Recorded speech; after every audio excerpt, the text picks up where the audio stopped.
Hello दोस्तों, आज हम सब फिर एक नए वीडियो के साथ क्लास की शुरुआत करते हैं। आज की क्लास में हम सब डिस्कशन करेंगे सीटेट के सिलेबस के बारे में। जैसा कि आप सबको पता होगा, सीटेट का फॉर्म आ चुका है और सीटेट का एग्ज़ाम दोस्तों आपका जुलाई से अगस्त के बीच में होगा। अब हमको तैयारी करने से पहले किस चीज़ पर फोकस करना चाहिए, कैसे हम पढ़ें, क्या ना पढ़ें, किस चीज़ को छोड़ना चाहिए, किस चीज़ पे ज़्यादा फोकस करना चाहिए, इसी पे हम सबसे पहले चर्चा करेंगे। फिर इसके बाद हम सब सिलेबस के बारे में चर्चा करेंगे। चलिए हम सब आगे बढ़ते हैं। सबसे पहले हमको समझना है कि क्या पढ़ें। आप सीटेट की तैयारी कर रहे हैं, एक अगर आप पूरा भूमिका बना के नहीं तैयारी करेंगे तो भी दिक्कत होती है। आप पहले एक प्रोफार्मा बना लीजिए, हमको क्या पढ़ना है, किस सब्जेक्ट पे कितना समय देना है और क्या नहीं पढ़ना है। यह सबसे इम्पॉर्टेंट है दोस्तों। आपको किससे बचना है, किस चीज़ से बचना है, क्या नहीं पढ़ना चाहिए, इस पर चर्चा करेंगे। अगर हम सबसे पहले इस पर चर्चा करें कि क्या पढ़ना चाहिए, सबसे पहले आप जो सिलेबस है, सिलेबस को एक प्लेन पेपर पे लिख लीजिए। आप जहाँ भी पढ़ रहे हों वहाँ पे उसको चिपका लीजिए। सिलेबस लिखने का तात्पर्य है कि सिलेबस के अंतर्गत, जैसे आपका ईवीएस हो गया, ईवीएस के अंतर्गत जो जो टॉपिक होते हैं उसको नोट कर लीजिए।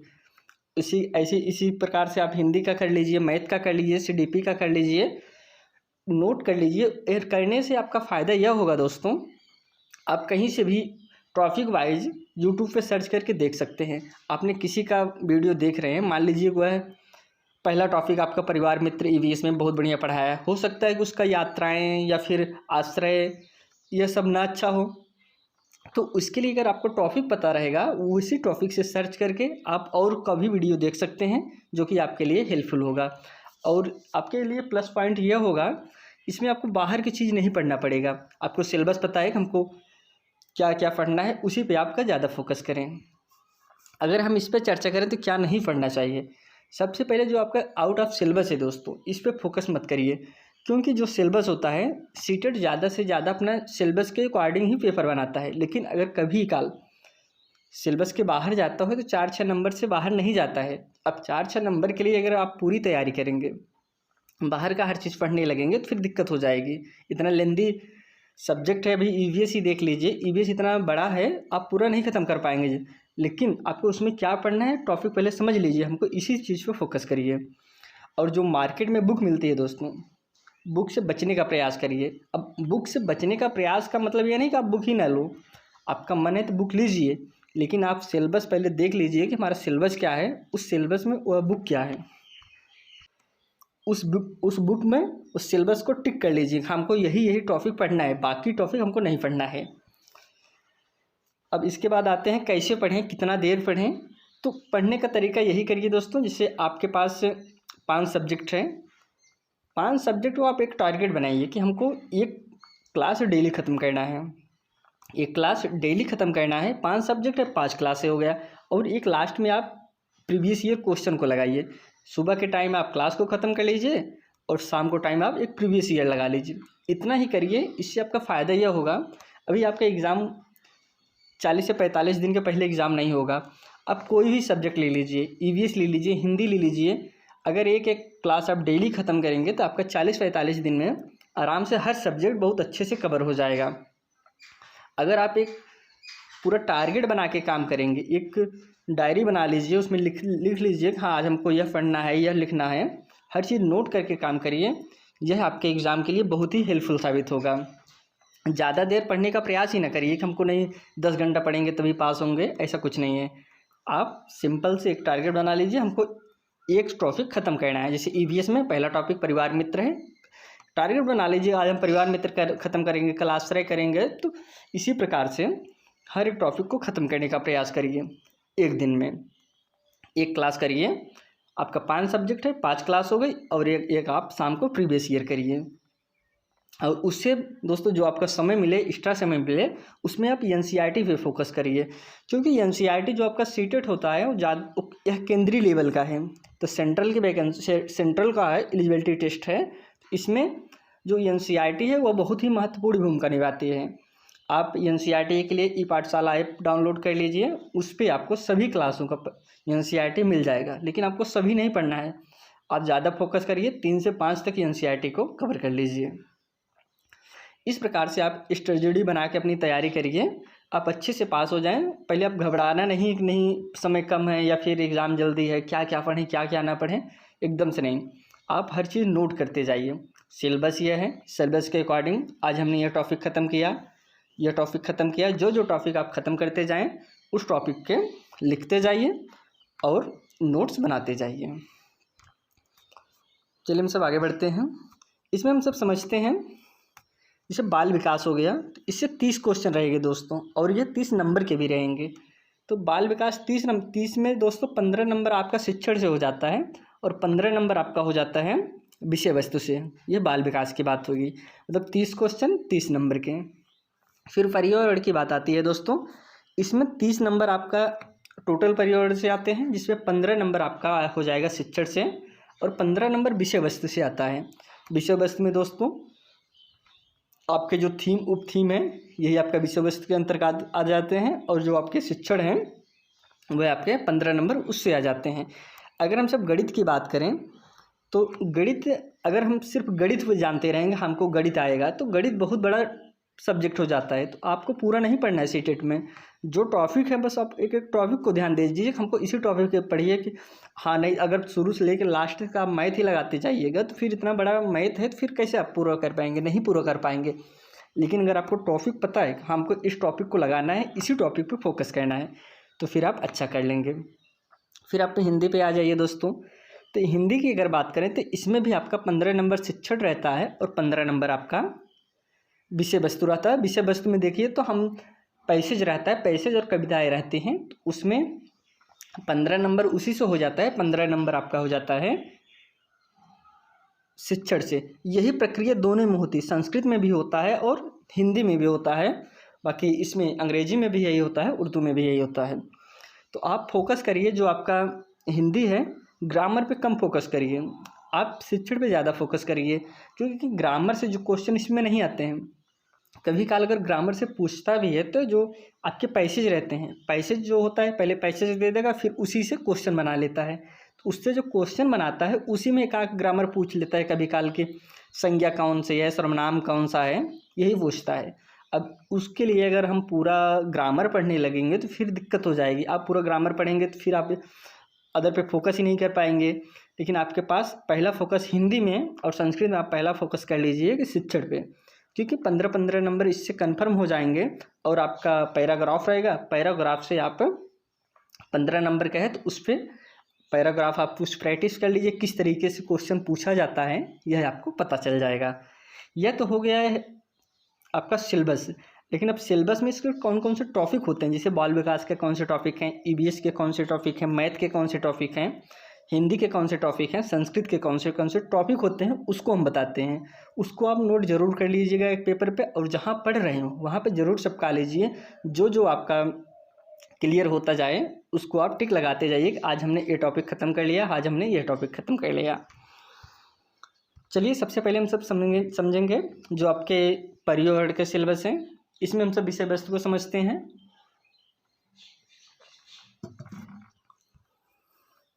विषय वस्तु में दोस्तों इसमें आता है आपका पहला परिवार एवं मित्र, फिर आता है भोजन, फिर आता है आश्रय, जल, यात्राएं, हम जो सोचते हैं जो करते हैं।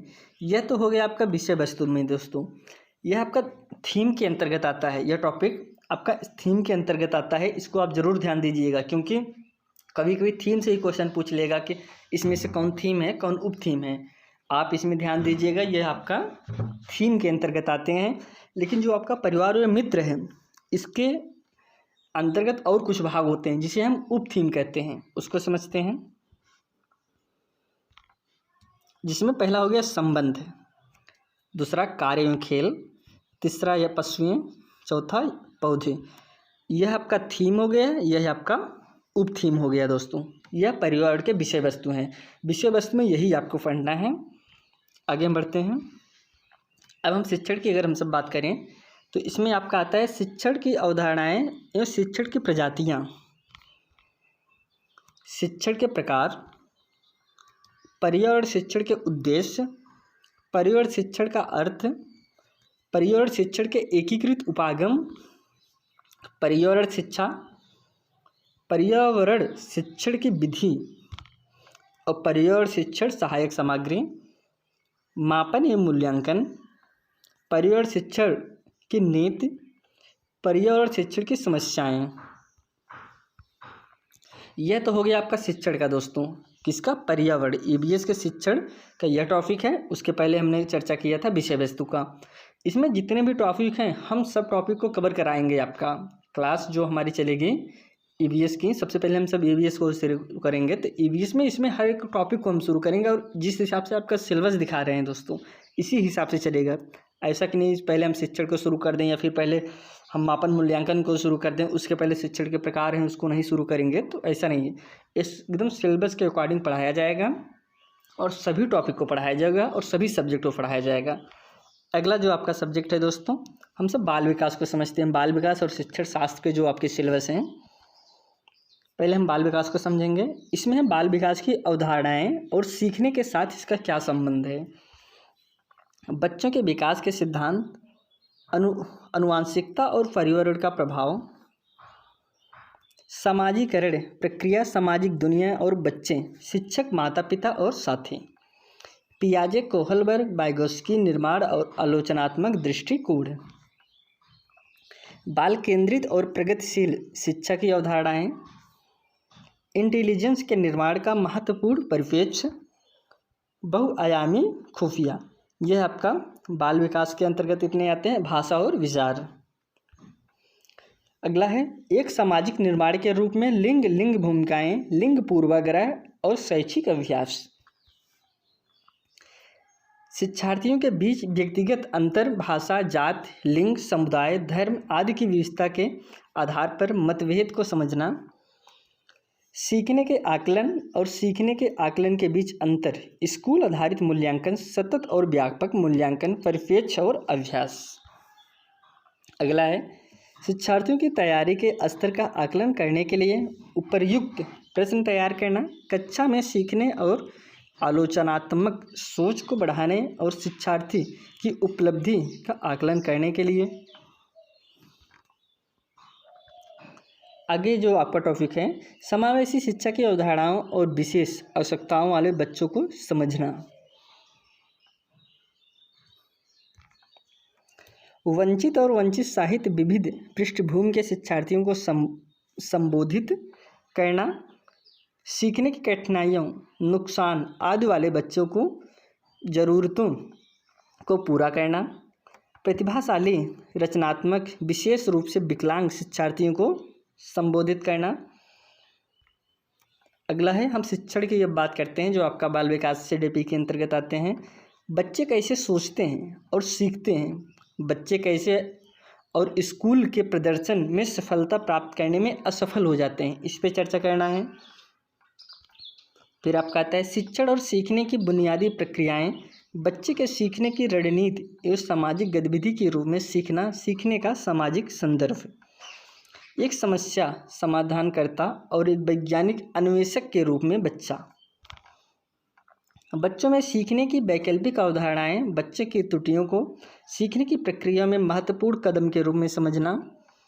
अगला है अनुभूति और भावनाएं और प्रेरणा और सीखना, सीखने में योगदान देने वाले कारक, व्यक्तिगत और पर्यावरणीय कारक।